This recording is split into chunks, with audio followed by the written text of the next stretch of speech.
दूसरी बात यह है कि रात के गिरफ्तारियां हुई हैं, सीनियर क़यादत को गिरफ्तार किया गया, अली अमीन गंडापुर का कोई पता नहीं था, लेकिन ना तो कोई पंजाब से निकला, ना KPK से और ना सिंध से निकला। इसकी क्या वजह? मैंने पहले भी दोस्तों से गुजारिश की है कि मैं ILF का एक अदना सा कारकुन हूँ, पाकिस्तान तहरीक इंसाफ का कारकुन हूँ, एडवोकेट हूँ, तहसील कोर्स मेरी पत्तों की है, NA 134 से हम टिकट होल्डर हैं। मेरी सिस्टर को टिकट मिला था, हमने इलेक्शन कंटेस्ट किया है, फॉर्म 45 के मुताबिक हम जीते हुए हैं, फॉर्म 47 के तहत हमें हराया गया है।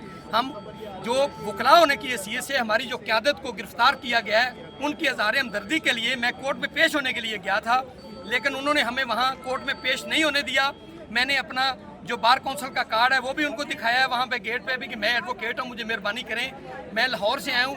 ये एक बात, मैं यूनिफॉर्म में नहीं था, लेकिन मैंने कार्ड उनको दिखाया कि ये मेरा कार्ड देखें, मुझे मेरा इस्तेहकाक है कि मैं कोर्ट के अंदर जा सकूँ और मैं अपने साथियों को, भाइयों को प्रोटेक्ट कर सकूँ।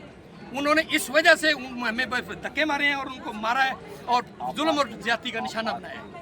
बाकी लोग क्यों नहीं बोल रहे? जी, मैंने सेकंड क्वेश्चन ये किया था कि रात को सीनियर क़यादत गिरफ्तार की गई है। जी जी। अली अमीन गंडापुर का भी पता नहीं था, लेकिन इसके बावजूद ना तो पंजाब से लोग निकले और ना ही KPK से, बाकी सूबों की तो क्या ब्रदर इंशाल्लाह ताला ये सारे लोग निकलेंगे।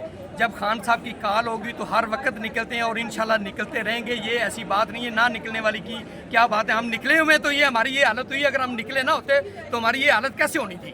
हम निकले हुए तो ये हमारी हालत हुई है। Thank you very much.